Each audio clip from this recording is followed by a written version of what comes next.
barometer amal kita saleh tak salehnya di salat kita. Bila salat kita ikhlas dan sesuai dengan sunnah Nabi SAW, maka insya Allah amalan yang lain mengikuti. Ini aktivitas ini membantu saya di akhirat atau akan menyulitkan saya di akhirat? Kalau seandainya perbuatan itu ternyata akan menyulitkan kita di akhirat kelak, tinggalkan perbuatan itu. Anta ni'mal jund. Kamu adalah sebaik-baik prajurit. Coba lihat. Kamu adalah sebaik-baik prajurit. Maka tujuannya adalah menghancurkan kehidupan rumah tangga.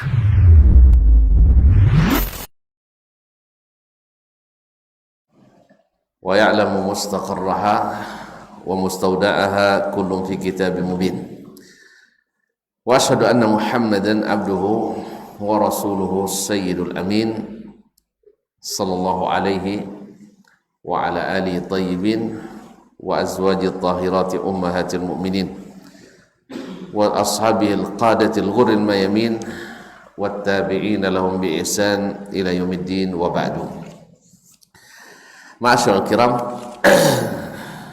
jemaah salat Isya, maghrib dan insyaallah Isya di Masjid Al-Islah Morajalai, para alim ulama, cerdik pandai, tokoh adat, tokoh masyarakat,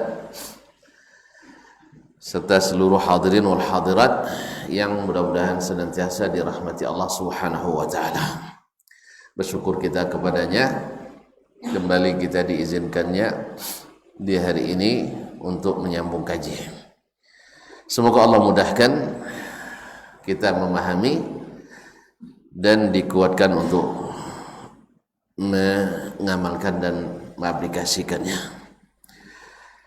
Salawat dan salam kepada Nabi alaihi salatu wassalam, Nabi yang diutus di akhir zaman sebagai imam para nabi dan rasul, dan sebagai nabi terakhir yang tidak ada lagi nabi setelahnya. Oleh itu mari kita mengucapkan salawat dan salam kepadanya sebagai tanda ingat dan mengenang jasanya. Allahumma salli wa sallim wa barik wa zid wa an'im ala abdika wa rasulika Muhammad wa ala alihi wa ashabihi ajma'in. Ma'asyiral kiram, masih kita menyambung pembahasan tentang fiqhul ad'iyati wal azkar, fikih doa dan zikir.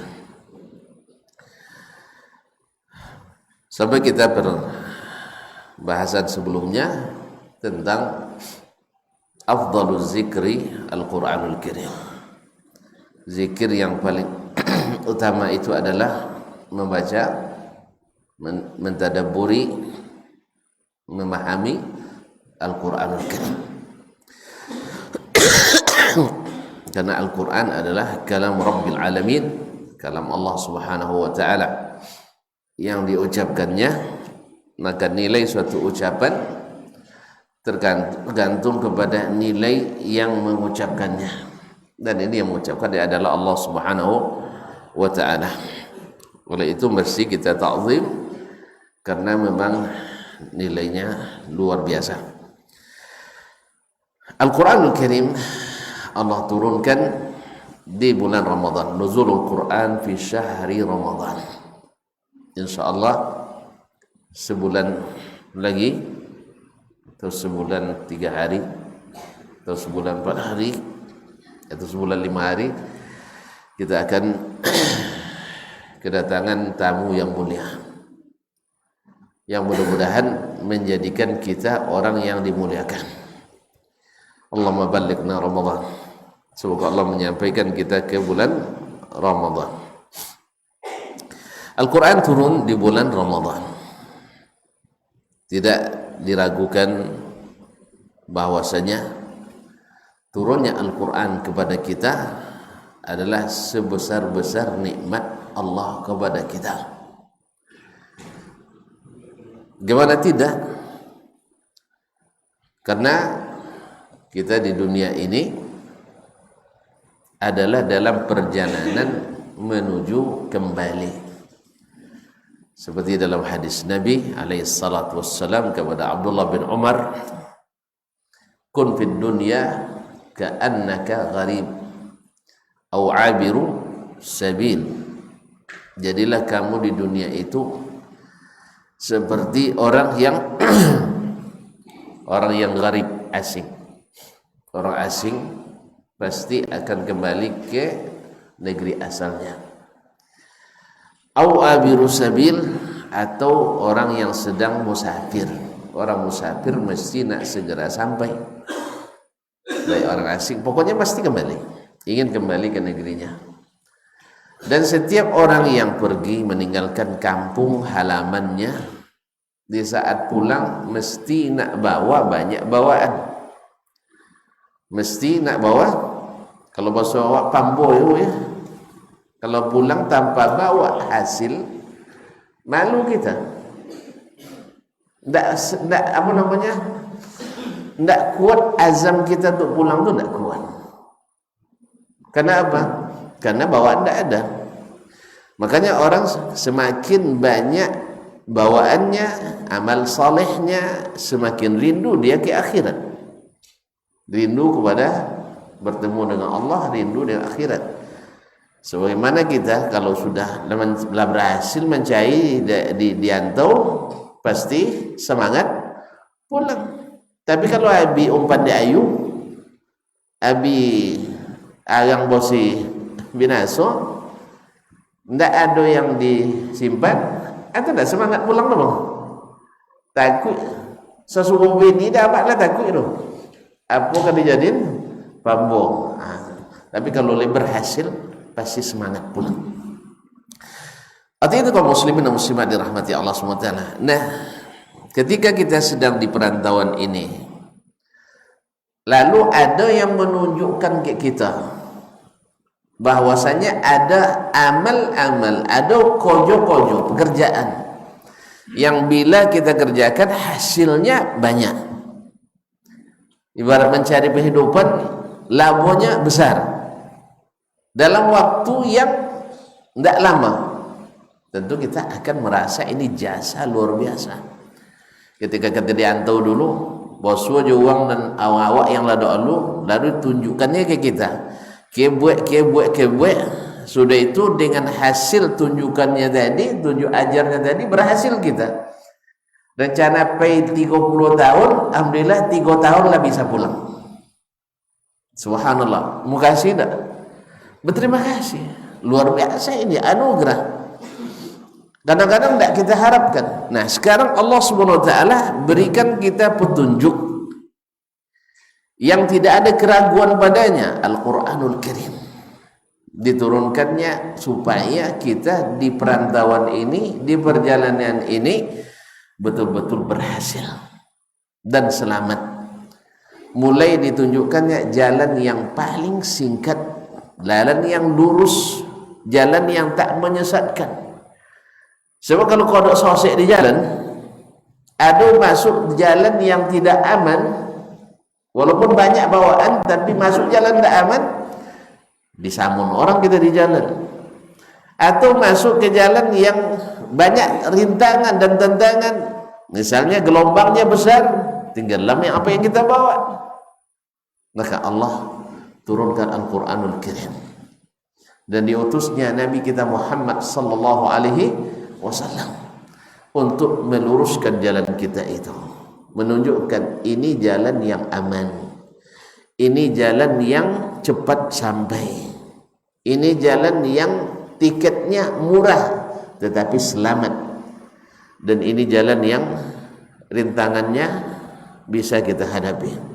Nah, kalau demikian, kalaulah untuk suatu urusan dunia kita dimudahkan, kita merasakan mendapat karunia yang besar, bagaimana dengan suatu urusan dunia dan akhirat? Bukan hanya dari satu sisi dan aspek, bukan dari satu macam saja, bahkan seluruh sisi kehidupan kita ada petunjuknya dalam kitab ini, Al-Quranul Karim.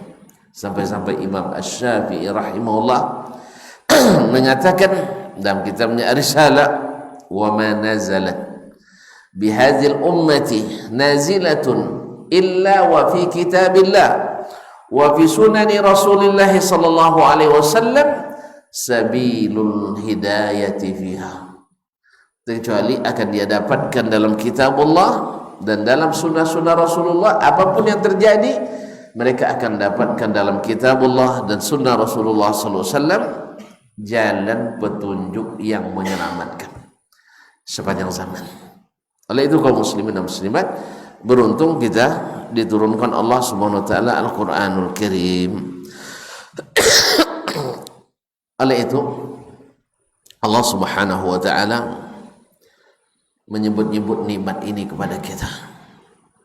Kemudian Allah Subhanahu wa taala memilihkan untuk turunnya Al-Qur'an masa dan waktu yang sangat utama. Allah berfirman dalam surat Al-Furqan ayat 1, Tabarakalladzi nazzala al-furqan ala 'abdihi liyakuna lil 'alamin nazira. Maha barakah Allah yang telah menurunkan Al-Furqan. Al-Furqan nama di antara nama-nama Al-Qur'anul Karim. Sebab apa disebut Al-Furqan? Al-Furqan maknanya pembeda, yang membedakan yang hak dengan yang batil, membedakan yang hidayah dengan yang dalalah, yang dapat hidayah dengan yang tersesat, yang membedakan antara yang benar dengan yang salah, yang baik dengan yang buruk. Maka disebut Al-Quran sebagai Al-Furqan. Ala abdihi, yang diturunkannya kepada hambanya. Subhanallah, Muhammad, Sayyiduna Muhammad sallallahu alaihi wasallam, dengan segala kelebihannya, dengan segala kemuliaannya, keutamaan yang Allah karuniakan kepadanya, tetap hamba Allah. Tetap hamba Allah. Subhanalladzi asra bi'abdihi lailan minal masjidil haram ilal masjidil aqsa. Maha suci Allah yang telah memperjalankan hambanya, walaupun dia diangkat tinggi-tinggi sampai ke Sidratil Muntaha, sampai ke suatu makam, tempat yang Jibril sendiri tidak masuk ke situ. Nabi diberikan tempat itu oleh Allah SWT, tapi tetap disebut hamba Allah. Oleh sebab itu tidak boleh dia disandingkan dengan Allah, tidak boleh diibadati seperti beribadah kepada Allah, tidak boleh meminta kepadanya seperti meminta kepada Allah, tidak boleh minta perlindungan kepadanya seperti minta perlindungan kepada Allah. Apalagi yang di bawah-bawah itu, apalagi wali-wali yang dikeramatkan itu, tentu lebih jauh di bawahnya, tidak boleh dikultuskan, tidak boleh dikeramatkan berlebihan sehingga sampai-sampai meminta kepada mereka. Nas'alullah as-salamatu wal afiyah. Yang telah menurunkan pada hambanya liyakuna lil alamina nadhira, diturunkannya Al-Quran Al-Furqan supaya menjadi pemberi peringatan. Maka fungsi utama sebenarnya Nabi SAW dan juga para ulama itu adalah mengingatkan.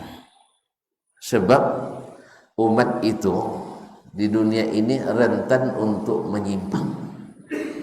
Kalau tidak ada yang mengingatkan, rentan untuk menyimpang. Makanya diutuslah para nabi untuk mengingatkan. Bila sudah tidak ada ilmu, tidak ada lagi rambu-rambu, mereka akan melanggar. Kadang-kadang ada orang rambu melanggar juga kan. Siapa yang dah objek ini masuk lampu merah itu tidak boleh lewat. Tidak ada orang ya? Kan tidak ada orang. Tapi mana banyak? Banyak lewat itu tidak? Banyak juga yang lewat. Maka perlu ada yang mengingatkan. Ada yang mengingatkan.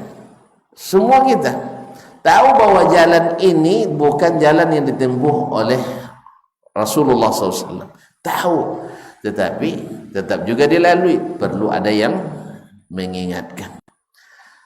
Kadang-kadang diingatkan itu bagi-bagi. Lo kayak polantas tu, kayak polisi tu.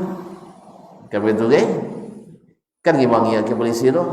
Nak ambil dapat dan nak capeknya. Nampara lah biola kan. Apa katanya? Dalu dan lahir pada lampu merah kalau ini. Dia lah kata kayaknya.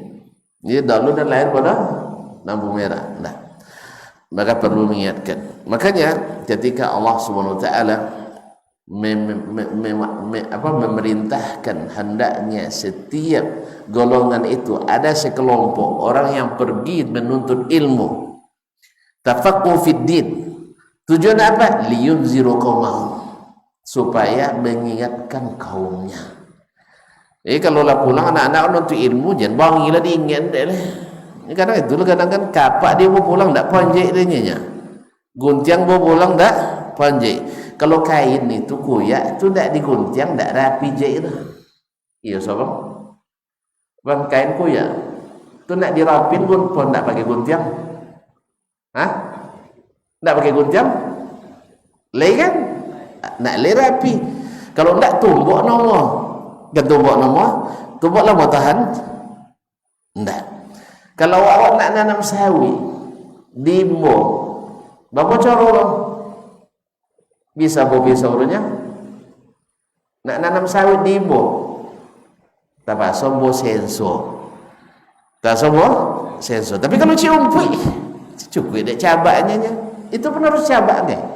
Itu sebabnya makanya kaum muslimin dan muslimat bahasanya liyunziru qaumahum, supaya mengingatkan, karena lama terlupakan. Makanya Nabi SAW liyakuna lil alamina nadhira, supaya beliau menjadi pemberi peringatan di alam semesta ini, bukan hanya di Mekah tapi di seluruh alam.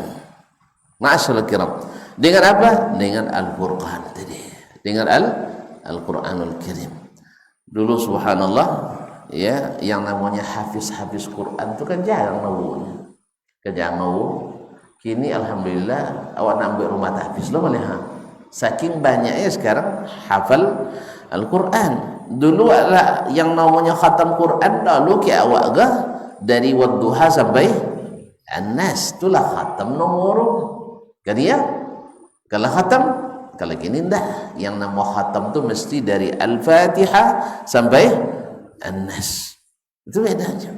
Berarti ada yang belum sampai, mungkin belum kita ketahui, makanya perlu kita diutus para duta-duta kita, anak-anak kita untuk belajar sempurna atau mendekati sempurna. Makanya para ulama itu tanggung jawabnya mengingatkan lebih besar daripada tanggung jawabnya memberi berita gembira. Karena kalau mengajak berbuat baik itu alhamdulillah senangnya. Mau baik pak, tidak ada yang kamu ngirunya, kena ngira. Mau apa nomor? Mau buat musajid, insyaallah tidak ada yang akan marah. Mau awak kadang bekerja, tidak juga ada, rajin bekerja tidak ada. Tapi coba togang, ditogang membuat sesuatu yang melanggar, pasti marah. Contohnya dulunya, tertulis di iklan tu merokok bunuhmu. Iya nya? Cetul bertagang ngomong kok. Amwa? Sang bini nak nak isyarat. Tak boleh lagi awak. Ikan iya bang? Allah bisa bantu alun lah. Nya alun bahas, alun bahazam lah. Alhamdulillah kini tak bangi mana bahas mokok leh dahulunya. Kini lah biolog lah. Nah, kaum muslimin dan muslimat, semua tahu tu merokok membunuhmu. Iya. Tu boleh bunuh di? Kada boleh lah. Makanya perlu diingat terus. Tapi kalau macam neko rentan uang bangi. Jelas? Nah, makanya liyunziru liyakuna lil alamin nadhira, supaya menjadi pemberi peringatan bagi alam semesta. Wa yaqulu ta'ala, berfirman pula Allah Subhanahu wa taala surat Az-Zumar ayat 1 sampai 3, tanzilul kitabi minallahil azizil hakim. Al-Quran Alkitab ini diturunkan dari Allah yang maha perkasa dan maha bijaksana. Inna anzalna ilaikal kitaba bil haqq, sesungguhnya kami telah menurunkan kepadamu Alkitab dengan hak. Fa'budillah mukhlishan lahuddin, maka beribadahlah kepada Allah dengan mengikhlaskan ibadah agama kepadanya. Ala lillahid dinul khalis, ingatlah bagi Allah lah agama yang bersih. Wa yaqulu ta'ala, kemudian Allah berfirman dalam surat Asy-Syu'ara ayat 192 sampai 195.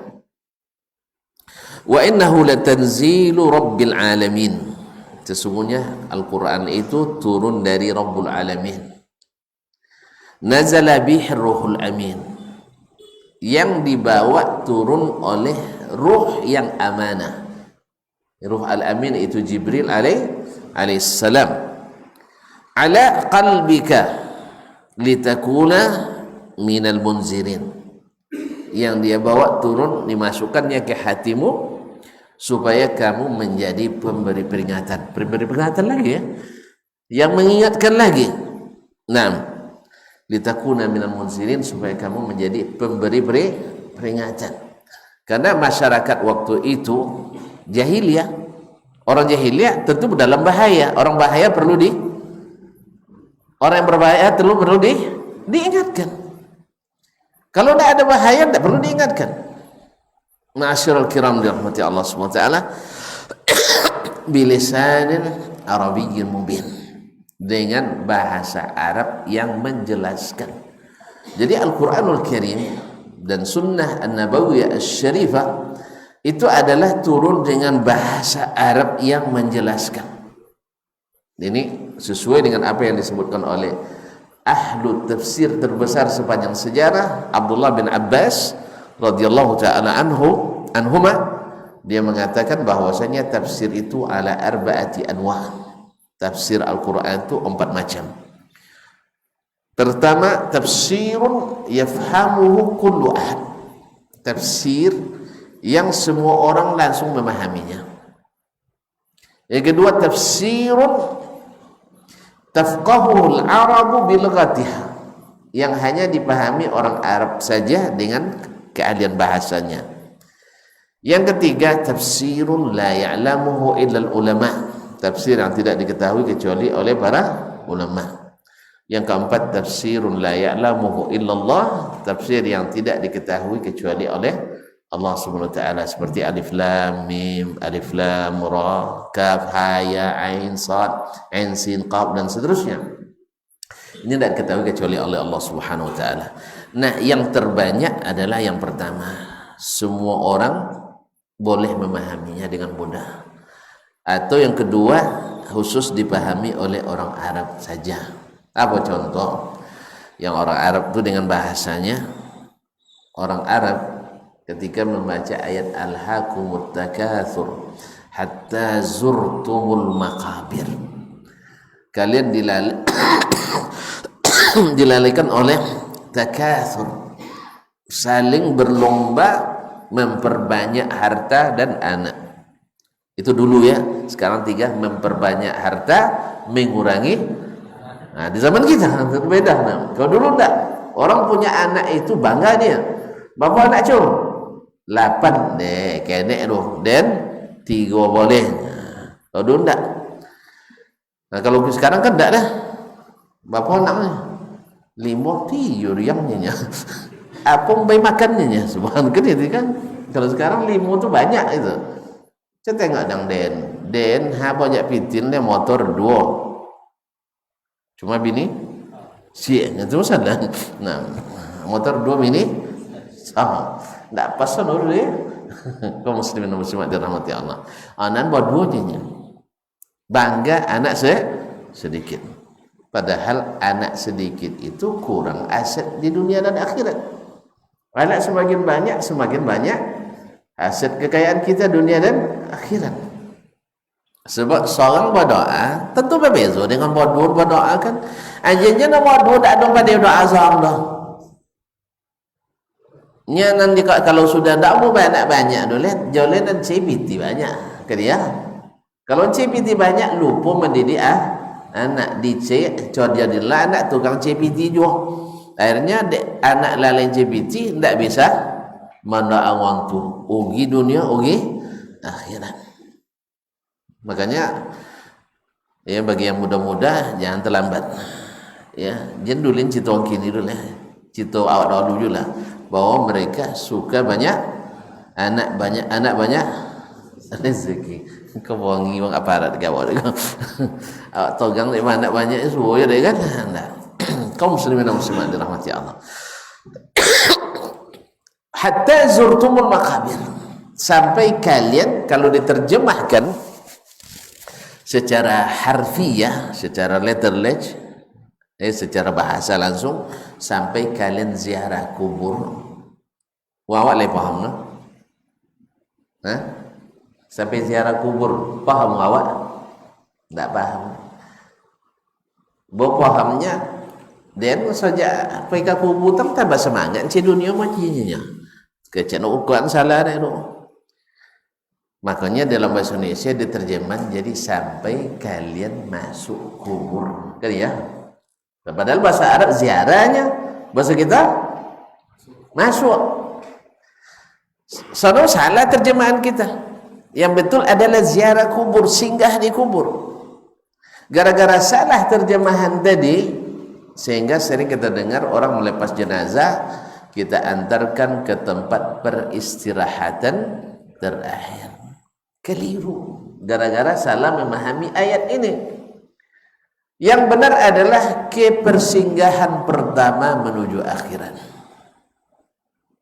Nabi katakan bahwa al-qabru awwalu manazilil akhirah. Kuburan itu adalah persinggahan pertama menuju akhirat, bukan peristirahatan terakhir. Peristirahatan terakhir itu di surga. Alam barzah itu hanya tempat singgah pertama dan cukup dan sangat lama. Coba bayangkan orang yang mati sejak Nabi Adam lagi, berapa lama menunggu di alam barzah. Kalau dia saleh, mungkin dia bisa istirahat. Tapi kalau dia talih, dia akan tersiksa selamanya. Nah, maka bersiaplah untuk menghadapi itu. Bersiap untuk menghadapi itu. Masuk kubur itu 3 yang ikuti kita. Ke kuburan, keluarga, harta, amal. Keluarga balik lagi, harta balik lagi, amal yang tikam berkatakan. Oleh sebab itu, kalau punya harta itu jangan untuk warisan yang dipikirkan, tapi untuk peneman kita di kuburan yang harus dipikirkan. Ya, bahkan kita memberikan nafkah kepada keluarga, anak istri, harus dengan niat ini berguna bagi saya di akhirat nanti, di alam barzah. Kalau hanya sekedar sekedar bayar, pokoknya bayar utang, tidak ada pahala sama sekali, rugi sekali kita. Maka harus mencari rezeki itu lillahi ta'ala, supaya juga mencarinya dengan cara yang Allah izinkan, bukan dengan cara Allah tidak izinkan. Tapi kaum muslimin dan muslimat, jadi jelas ya, kalau bahasa orang Arab paham dia. Apa katanya? Ketika ada orang Arabi, orang Arab Badui mendengar ayat ini, dia bilang, wallahi la tub'atsunna. Demi Allah kalian pasti akan dibangkitkan nanti. Sebab apa? Kuburan hanya berziarah, berkunjung. Kalau berkunjung pasti akan kembali. Tidak selamanya di situ. Ini kalau diartikan bahasa Arab mantap dia, tapi diartikan bahasa Indonesia berubah maknanya. Berubah maknanya. Ini maknanya tafsir yang dipahami oleh orang Arab dengan bahasa Arabnya. Oleh sebab itu kaum muslimin muslimat, mumpung Ramadan sudah dekat, maka sekarang bertekad baca Al-Quran dan baca arti terjemahnya. Insya Allah Allah mudahkan kita memahaminya, karena sebagian besar bisa langsung dipahami. Ya, sebagian kecil yang dipahami oleh orang-orang yang mendalam ilmunya. Dan ini bertingkat-tingkat mereka. Ada yang sampai ke taraf mujtahid, ada yang mujtahid mazhab, ada yang muttabi', dan ada yang muqallid. Kalau yang namanya fuqaha, dia paham dari satu ayat lebih dari fuqaha yang lain. Oleh itu kaum muslimin dan muslimat dirahmati Allah, Al-Quran Allah mudahkan untuk mengambil ilmu dan pelajaran daripadanya. Maka rutinkan di bulan Ramadan yang sudah dekat ini, saya harus baca Al-Quran minimal khatam 1 kali sehari. Oh, tidak bisa sekali selama Ramadan. Na'asyarul kiram dirahmati Allah. Kan ini karunia karunia besar yang Allah berikan kepada kita. Wa yaqulu ta'ala, Allah berfirman dalam surah Al-Baqarah ayat 185, syahrul Ramadan alladzi unzila fihi al-Qur'an hudan lin-nasi wa bayyinatin minal huda wal furqan. Bulan Ramadan yang Allah turunkan pada Al-Quran menjadi petunjuk bagi manusia, wa bayyinatin minal huda wal furqan, dan menjadi keterangan-keterangan yang melahirkan hidayah dan menjadi pembeda antara hak dengan yang batil. Oleh itu kaum muslimin dan muslimat dirahmati Allah, Al-Quranul Karim adalah karunia yang Allah berikan. Nah, Al-Quran Allah turunkan di bulan Ramadan. Dan Allah pilih Ramadan adalah bulan yang paling mulia pula dari seluruh bulan. Dan Allah Maha Kuasa. Allah la yus'alu amma yaf'al wa hum yus'alun. Allah tidak ditanyakan apa yang dia buat, tetapi kitalah yang ditanya apa yang kita buat. Allah mengutamakan bulan Ramadan sebagai bulan puasa dan disebut dengan bulan Al-Quranul Karim karena diturunkannya Al-Quran di bulan Ramadan. Bahkan dalam riwayat, dalam satu hadis disebutkan, bahkan kitab-kitab yang sebelum Al-Quran pun turunnya di bulan Ramadan, tetapi riwayatnya didhaifkan oleh sebagian besar ulama, ya. Tapi yang pasti yang Allah sebutkan dalam Al-Quran sendiri, syahrul Ramadan alladzi unzila fihi al-Quran. Nah, Allah pilihkan di bulan Ramadan turunnya, dan di bulan yang terbaik, kemudian turunnya di malam Lailatul Qadar, malam yang penuh berkah. Ini menunjukkan kepada kita bahwa Ramadan ini seperti yang dilakukan oleh baginda Nabi sallallahu alaihi wasallam sebagai bulan yang harus diisi dengan Al-Quranul Karim. Sampai-sampai Jibril alaihissalam setiap malam turun ke Nabi sallallahu alaihi wasallam sambil murajaatul Quran, yaitu Nabi membacakannya dan Jibril menyimaknya. Berarti Jibril hafiz juga itu, Ustaz. Jibril hafiz. Jadi bukan hanya sekedar menyampaikan habis itu lupa lagi, enggak. Jadi Jibril hafal, Nabi hafal. Makanya gimana tidak? Allamahu syadidul quwa dzu mirratin fastawa. Yang diajar oleh guru yang sangat kuat dan sangat cerdas. Jibril adalah sangat kuat dan sangat cerdas, dan hafalannya, dan setiap Ramadan, setiap malam menyimak hafalan Al-Quran Nabi alaihi salatu wassalam. Dan di malam di Ramadan terakhir Nabi alaihi salatu wassalam, Jibril sampai menyimak hafalan Nabi dua kali khatam. Ma'asyiral kiram dirahmati Allah Subhanahu wa taala. Jadi Al-Quran dipilihkan Allah, diturunkan di bulan yang penuh berkah. Inna anzalnahu fi lailatin mubarakah. Sesungguhnya kami turunkan dia di malam yang penuh berkah, dalam surah Ad-Dukhan ayat 3. Inna anzalnahu fi lailatul qadr. Sesungguhnya kami turunkan Al-Quran itu di malam Lailatul Qadar. Malam Lailatul Qadar itu turun dari Al-Lauhul Mahfuz ke Baitul Izzati di langit pertama. Ini sekaligus. Kemudian turun kepada Nabi sallallahu alaihi wasallam secara beransur untuk sesuai dengan, supaya lebih mudah untuk dipahami, lebih mudah untuk diaplikasikan, dan mudah untuk diamalkan dan disampaikan. Secara beransur Allah atur sesuai dengan keadaan yang Allah juga sudah tentukan dalam takdirnya. Ya, secara beransur. Karena memang kalau sempat turun sekaligus, kan iso wae puasa ikut turun, haji ikut juga, salat ini juga, apa lagi zakat sekarang juga. Tapi Allah atur sehingga turunnya beransur-ansur. Dan kita lihat kaum muslimin dan muslimat dirahmati Allah SWT di patrah, di awal-awal atau di patrah Makkah, di masa Makkah, dakwah Nabi masih di Makkah. Al-Quran pada umumnya ayatnya pendek. Sebab orang waktu itu jangankan dengar panjang-panjang, yang pendek aja dah panjang-panjang hatinya. Makanya ayatnya pendek. Yang kedua, banyak isinya tentang akidah, tentang keyakinan. Apa sebab? Karena kerusakan seluruhnya bersumber pada kerusakan akidah. Kenapa mereka buat aturan-aturan menambah-nambah dalam agama? Karena keyakinannya menambah itu boleh. Makanya para ulama kita menjadikan salah satu pembahasan akidah di akhir-akhir kitab-kitab akidah Ahlussunnah wal Jamaah selalu membuat babul i'tisam bil kitab was sunnah wat tahdzir minal ahwa'i wal bidah. Bab tentang wajib memegang teguh Al-Quran dan sunnah dan berhati-hati dari mengikuti hawa dan bid'ah.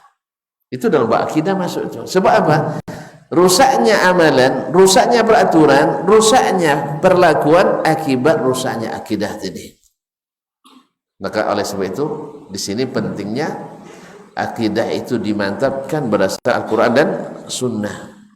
Maka orang Ahlus Sunnah wal Jamaah tidak mengenal kecuali Al-Quran dan sunnah Nabi SAW.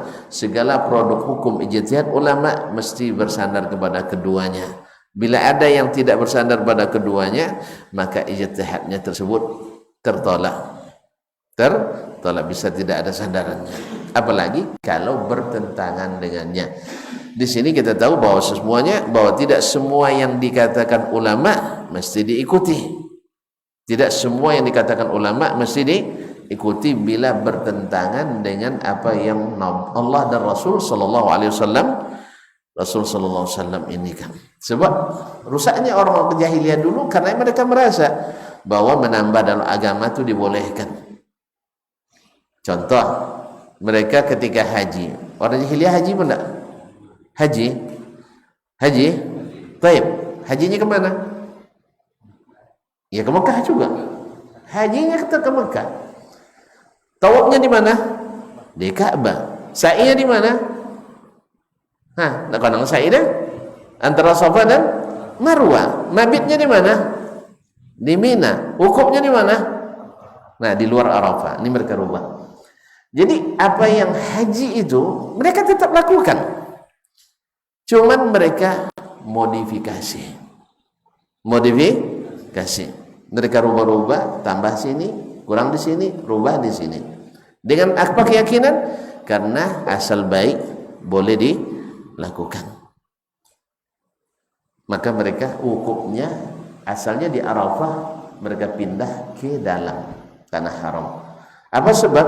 Menurut keyakinan mereka, kok di Arafah mula wukufnya? Arafah itu tanah halal. Mana yang lebih afdal, tanah halal atau tanah haram? Takut menjawab. Tentu halal lebih ancak ya. Bukan. Maksud ini yang tanah haram yang lebih afdal itu tanah haram Mekah. Maksudnya tanah haram itu kan yang harus dihormati. Haram buat zalim dalamnya, disucikan. Mana yang lebih afdal, tanah haram yakni tanah suci atau tanah yang halal yang tidak suci? Tanah haram lebih afdal. Menurut apa itu? Menurut pikirannya. Oleh sebab itu mereka pindah wukuf dari Arafah ke wukuf di dekat Muzdalifah atau masuk tanah haram. Apa sebab? Kenapa? Karena tanah haram lebih afdal. Boleh ya? Tidak. Kalau menurut alasan logis sekali. Karena tanah haram lebih mulia dari tanah halal. Arafah tanah halal, di luar tanah haram. Akhirnya mereka pindah wukuf ke dalam. Dan alasan lain lebih oke ke Mekah. Lebih memudahkan. Nanti bisa dicarikan dalil Allah ingin kita mudah, tidak ingin sulit. Ini cara berpikir jahiliyah itu. Akhirnya mereka rubah. Makanya akidah yang seperti ini harus diluruskan. Kemudian mereka merubah labbaik Allahumma labbaik, labbaik la syarika lak labbaik, dirubahnya lagi labbaik la syarika lak, ada tambahannya bang, illa syarikan huwa lak. Ya Allah, aku penuhi panggilanmu untuk haji, aku penuhi panggilan untuk haji, la syarika lak, tidak ada sekutu bagimu. Sebenarnya sampai di sini diajarkan oleh Nabi Ibrahim, Nabi Ismail, dan kemudian diluruskan lagi oleh Nabi kita alaihissalam, Nabi Muhammad SAW. Lalu mereka tambah illa syarikan huwalak, kecuali sekutu yang engkau miliki. Maksudnya sekutu itu hambamu sendiri. Siapa? Orang-orang saleh yang dekat pada Allah SWT. Lata, nama orang saleh. Uzza, nama orang saleh. Manat, nama orang saleh. Dianggap itu dekat kepada Allah. Nah, ini sekutu bagi Allah. Jadi mereka berdoa itu untuk disampaikan ke Allah. Kalau bahasanya tawassul kepada Allah, tapi tawassul yang mengandung syirik. Menurut mereka, karena ini orang saleh tentu dekat kepada Allah, maka berdoa melalui mereka. Alasannya apa? Kita kan orang banyak dosa. Allah tidak suka pada orang yang berdosa. Oleh sebab itu minta perantara orang yang ini logis, masuk akal, masuk akal.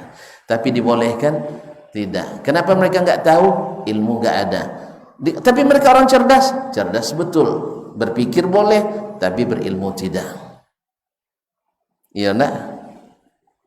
Ini kini boleh tanya, orang yang tidak belajar agama tidak mungkin berilmu agama, betul? So, walaupun dia cerdik. Kalau cerdik, iya. Ayah-ayah dulu, datuk-datuk dulu, kan tidak belajarnya dah. Kan tidak belajar agama kira. Cerdas, cerdas, tapi berilmu tidak. Jadi mereka tu cerdas, cuma tidak berilmu. Akhirnya yang digunakan adalah pikiran dan perasaan. Akhirnya mereka rubah. Itulah datangnya. Di mana sebab itu? Karena keyakinan yang keliru bahwa agama ini boleh ada campur tangan kita untuk merubahnya. Asal baik menurut pikiran, baik menurut Allah Subhanahu wa taala. Padahal itu tidak. Jelas? Tambah lah. Contoh lain. Masih hajinya kan yang apanya yang paling syiar yang paling diagungkan itu kan yang berkaitan dengan Ka'bah kan haji. Makanya ketika orang-orang luar Madinah, orang luar Makkah, orang Makkah kan tinggal di tanah haram, tanah suci. Orang yang tinggal di tanah suci tentu suci menurut pikirannya. Kan gitu? Sama kita nih, asal keluarga kiai mesti seperti kiai. Asal keluarga keturunan Nabi mesti seperti, kan itu pikiran kita. Iya enggak? Pokoknya asal keturunan Nabi pasti bergelar Habib, iya kan? Tapi apakah semua Habib mengikuti Nabi? Belum tentu. Ada yang mengikuti, ada yang tidak. Maka tidak sama kaum muslimin dan muslimat dirahmati Allah. Jadi pikiran seperti itu, asal di tanah suci mesti suci. Akhirnya mereka buat aturan lagi. Kalau orang tawaf di Ka'bah, Ka'bah tempat suci. Kan bermain pikiran lagi nih. Main pikiran. Oleh sebab itu siapapun yang datang dari luar tanah suci, karena dia tidak suci, maka pakaiannya harus diganti dengan pakaian orang yang tinggal di tanah suci. Masuk aja? Kan masuk aja? Secara logika masuk kan? Masuk. Akhirnya disahkanlah itu sebagai aturan. Konsekuensinya apa? Kalau pakaian tak cukup, kan tak cukup itu kan banyak orang datang dari dulu lah. Jemaah haji gini, kalau kata gini, orang Saudi Bapak Ibu, yang di luar 2 juta ribu, orang Saudi paling-paling 30 ribu. Nya per 1 juta kan, per 1000 kan soal beliaunya. Mereka 37 juta, berarti 37 ribu. Selebihnya adalah 2.500.000 itu orang luar. Kemudian tidak mau kasih dalam 37 ribu tadi lah. Akhirnya disyaratkan pakaiannya mesti dari orang tanah haram. Dulu tak kini tu ya. Dulu kini kan tak lah. Abang pergi haji kan tak syarat tau kan? Pergi haji dulu kan tak syarat kan? Syarat dong situ pakai polis itu? Tak. Lupa bang pergi haji tau? Tahun berapa bang haji sudah? Pergi haji tau tahun berapa? Ribu pergi balik. Mau balik tu salah bang lah pulang dan bawa bakal kan? Bahasa ngajong kan? Baik, umrah. Umrah. Harus dari situ kain enggak ada kan? Enggak ada kan? Alhamdulillah. Untung enggak jahiliyah kan? Zaman jahiliyah dulu harus pakaian situ. Nah, karena yang datang lebih ramai, tentu tidak cukup pakaian orang Mekah. Disewa dan beli habis. Apa konsekuensinya? Mesti tanggalkan pakaian, tawaf dalam keadaan telanjang. Nauzubillah. Itu di masa coba akibat perbuatan akidah jahiliyah akhirnya berakibat pada kelakuan-kelakuan yang jahil tadi. Oleh sebab itu makanya di Fathu Makkah Nabi lebih banyak turun ayat kepadanya tentang akidah. Baik, masuk waktu. Masuk waktu. Hah? Baik, azan dulu atau kita tutup aja? Ini tutup bisa aja kan? Sambung bisa aja. Azan sambung sekete. Azan sambung sekete. Nyalang jam 8 lah. Kalau sudah azan jam 8, sudah awak jam 8 lah. Nah. Lanjut azan kita.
Salatul Qa'im.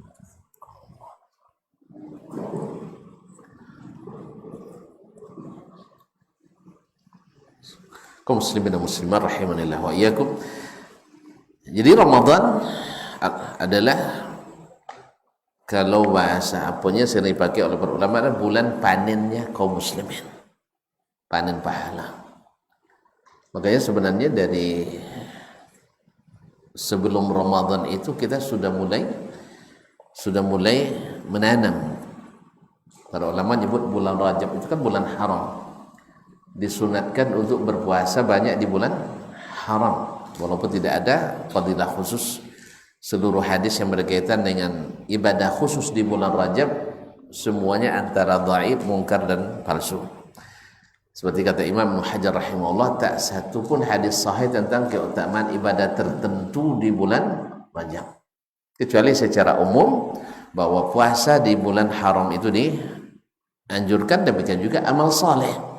Karena kalau berbuat dosa dilipat gandakan dosanya, maka berbuat pahala, kata Abdullah bin Abbas, juga dilipat gandakan pahalanya.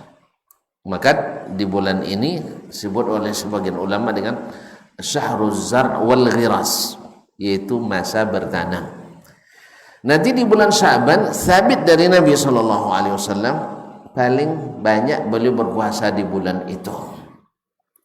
Ibarat nanam kan cukup sewantunya ya, pangku siang sudah itu ditanam bibit.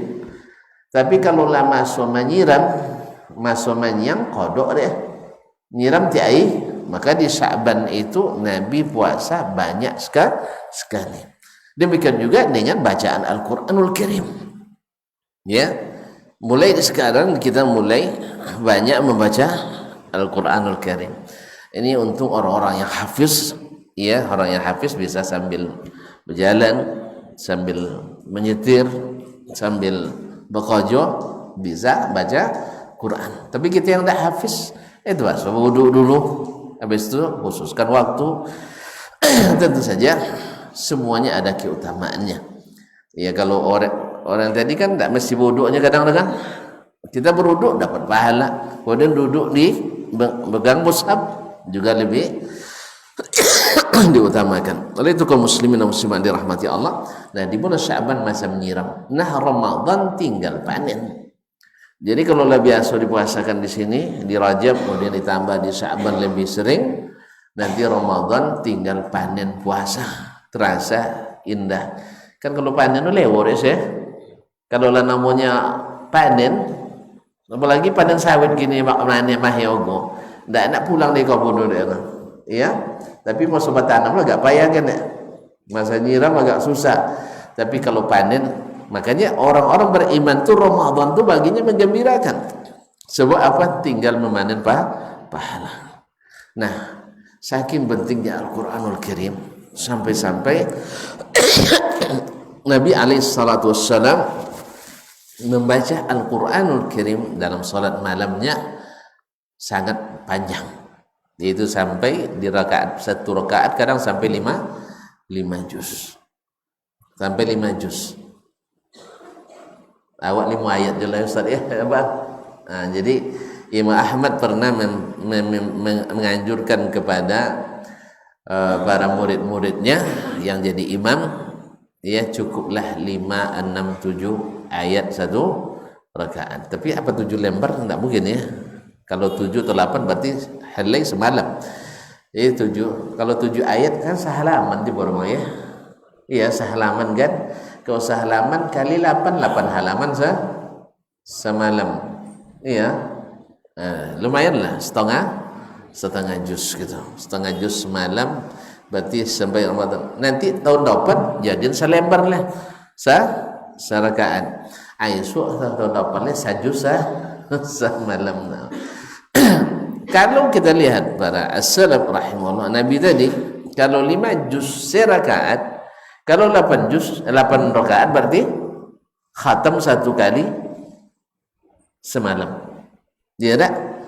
5 juz 5 juz Al-Quran 40. Oh 30. Alhamdulillah 30 juz. Berarti kalau 5 juz rakaat berarti 8 rakaat 40 juz ya? Enggak. Nabi rakaat pertama seperti hadis Abdullah bin Zaid al-Juhani, dia menyebutkan dia lihat salat Nabi SAW di bulan Ramadan, salat 2 rakaat panjang sekali. Kemudian salat lagi 2 rakaat panjang sekali dan indah sekali, tapi lebih pendek dari 2 rakaat pertama. Jadi lebih pendek dari 2 rakaat pertama. Kemudian salat lagi panjang, lebih pendek 2 rakaat pertama, salat lagi 2 rakaat lebih pendek dari 2 rakaat pertama, sehingga mungkin dengan demikian lengkaplah 30 juz 1 malam. Itu kalau dia salatnya sendiri. Dan bahkan ketika salat tarawih bersama sahabat, pernah beliau salat dari lepas isya sampai menjelang sahur.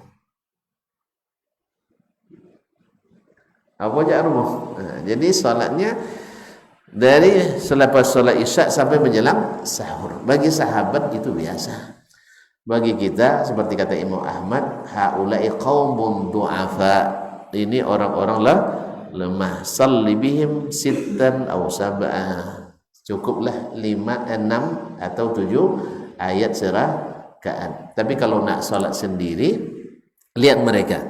Misalnya nukil oleh Syekh Abdul Razak di sini, Imam An-Nakhai rahimahullah, bila 10 malam terakhir beliau khatam sekali 3 malam, berarti semalam 10 juz. Jadi sekali 3 malam menghafal apa nama. Kemudian Qatadah dalam setiap 7 hari, ini sepanjang tahun setiap 7 hari khatam Quran, tapi di luar salatnya. Dan di bulan Ramadan setiap 3 malam khatam Al-Quran. Dan di 10 malam terakhir 1 kali khatam sehari. Demikian juga diriwayatkan dari Imam Asy-Syafi'i rahimahullah ta'ala. Imam Syafi'i di hari-hari biasa ya khatam sekali 2 hari, tapi di bulan Ramadan sekali sehari. Dan di luar atau di Ashrul Awakhir, kalau saya tidak salah 2 kali khatam sehari. Bocor itu ya, sebab mereka hafiz Al-Quranul Karim. Jadi kalau orang yang hafal jalan copek sampai pada yang tak hafal jalan, iya bang, yang lah biasa tentu laku deh jalan tu copek sampai pada nanda tentu awak kodok kodok mau kiok je rem kan. Sudah itu tercabulam laku anak. Dan tak laku pancik motor. Kalau yang hafal enggak. Ya kalau peyok kah cenderung bika jong batu copek sampai budak kami sebab beliau hafal deh. Di mana pok buah lokok di Tulangka kan. Ya kan? Kan hafal masih lah. Kalau kan enggak rumah. Tapi kalau Madinah dah lu dah sampai lah. Jadi orang hafiz itu bisa. Sebab kaum muslimin dan muslimat dirahmati Allah, kita yang dah hafiz tak terbayangkan. Oleh sebab itu maka awak kalaupun dah hafiz tapi anak-anak diupayakan jadi hafiz nanti. Allah musta'an. Tak sampai buat hafiz copek tu. Jadi sampai lambik nah supaya mau jual lagi banyak hafizah nanti insyaallah taala. Kaum muslimin dan muslimat dirahmati Allah. Nah, Nabi kita alaihi salatu wassalam adalah yang menjadikan Al-Quran ini, Ramadan ini sebagai, dan juga para ulama setelahnya menjadikan Ramadan sebagai bulannya Al-Quranul Karim, sehingga kita pun nanti harus di bulan Ramadan harus punya target minimal berapa tadi? Sekali sebulan Ramadan. Ya, tidak mungkin langsung gas full gas ya. Nah, ya nanti diupayakan ditambah lagi dan tambah lagi. Ya silakan. Mana lebih baik awak membaca aja daripada awak membaca rumahnya atau tadabbur sekali. Ya. Lebih baik itu dalam. Baik, secara khusus secara umum membaca dengan tadabbur itu lebih afdal daripada membaca tanpa tadabbur. Artinya membaca dengan paham lebih afdal daripada membaca yang tidak paham. Baik di Ramadan maupun di luar Ramadan. Ini yang seperti yang dikatakan oleh Imam Ibnul Qayyim rahimahullah dalam Al-Fawaid. Dan juga disebutkan pula oleh Imam An-Nawawi, Imam Al-Asyuti dan lain-lainnya dalam kitab-kitab tentang adabu hamalatul Quran. Jadi ini hukum asalnya, yaitu membaca dengan tadabbur lebih diutamakan dari membaca tadabbur. Apa sebab? Sebab pahala 1 huruf 10 kebaikan juga didapat oleh orang ini. Cuman pahala ilmu ini mengalahkan segala yang lain tadi. Wallahu ta'ala alam. Tapi kalau seandainya seseorang ia dapat juga mengkhatam, kemudian dapat juga tadabbur. Misalnya untuk pagi dia baca untuk tadabbur karena masih fresh kan. Mereka di waktu-waktu salat yang lain, zuhur, asar, maghrib, isya, dia baca sard, baca saja. Wallahu ta'ala alam. Supaya dapat dua-duanya. Baik, pertanyaan pertama dan terakhir. Alhamdulillah. Terima kasih dan mohon maaf. Kita tutup sampai di sini. Kesimpulannya adalah Al-Quran diturunkan di bulan Ramadan. Turunnya Al-Quran Ramadan menjadi Ramadan mulia, dan turunnya Al-Quran bulan Ramadan tanda Al-Quran adalah sangat besar. Kemudian Al-Quranul Karim adalah menjadi buku petunjuk yang merupakan karunia terbesar yang Allah turunkan kepada kita, sampai dia menjadi mukjizat Nabi paling besar sepanjang sejarah. Ini nabi-nabi kan banyak mukjizatnya, ya, maka mukjizat Al-Quran lah mukjizat yang paling besar dalam sejarah. Kenapa? Karena dia bawa rahmat. Kalau mukjizat Nabi dulu kadang-kadang kan menurunkan azab kadang-kadang. Kalau ini enggak. Ini murni rahmat, hidayah, petunjuk. Maka rugi kita tidak bersama Al-Quran dalam keseharian kita, baik membacanya, mentadabburinya dan mengamalkannya. Wallahu taala alam. Wassallallahu ala nabiyyina Muhammad wasallam. Mohon maaf dan terima kasih. Subhanakallahumma bihamdik asyhadu an la ilaha illa anta astaghfiruka wa atubu ilaik. Wassalamualaikum warahmatullahi wabarakatuh.